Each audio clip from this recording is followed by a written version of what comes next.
Lots of complaints out there about the role of free money in this runaway inflationary crisis. So guess what a dozen states decide to do? They want to help you out with inflation, so they're going to issue more free money.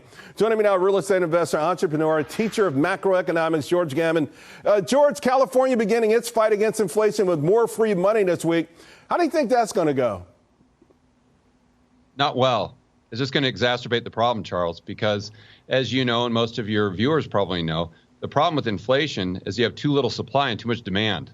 So what they're doing is they're pouring gas on the fire by increasing demand and decreasing supply when you hear them not only talk about stimmies or inflation, but also increasing taxes with corporations like this windfall profit tax for the people or the entities that are actually producing the goods and services that we need to expand.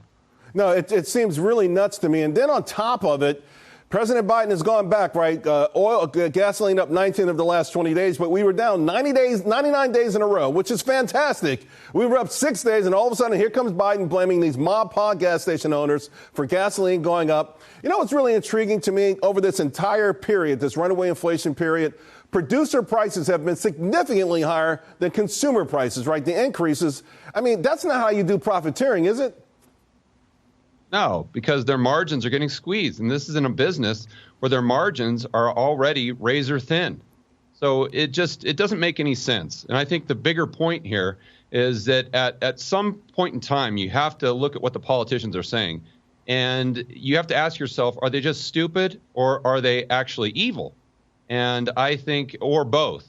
And when you look at these absurd comments out of the Biden administration, like you just mentioned, that somehow high gas prices are a result of the mom and pop shop in the corner, he's got to know the difference. Yeah. And so you say, well, why is he saying it? He's just absolutely lying through his teeth to try to gain favor with his constituents. And quite frankly, I think that it's despicable.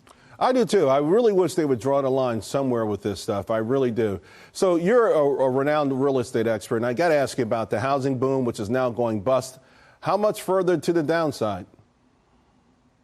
Well, I think significant downside potential risk. If you look at a historic trend line going back to 1900, adjusted for inflation, you see that the price, the healthy price based on income, should be where we were in 2012.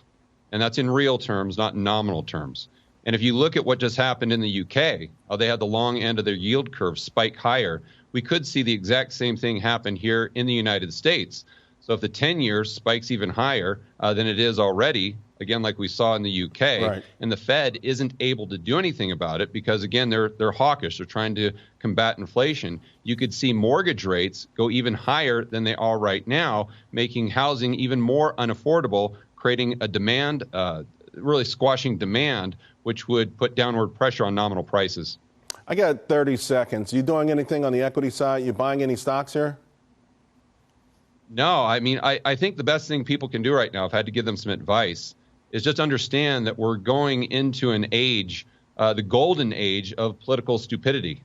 And so if you can take the other side of these political mistakes that we see out of the Biden administration or Trudeau up in Canada, I think you'll do well. And I heard another one of your earlier guests talk about commodities. I truly believe we're in a long-term commodity super cycle for the next 10, maybe 15 years. I'm not saying buy now, right, but definitely put that on your watch list, right, because I think that's the best way to go long political stupidity. Yeah, George Gunluck actually was talking about that with me about a year and a half ago. I think the most important thing, though, people, if you're watching it, you want to do it, don't miss it.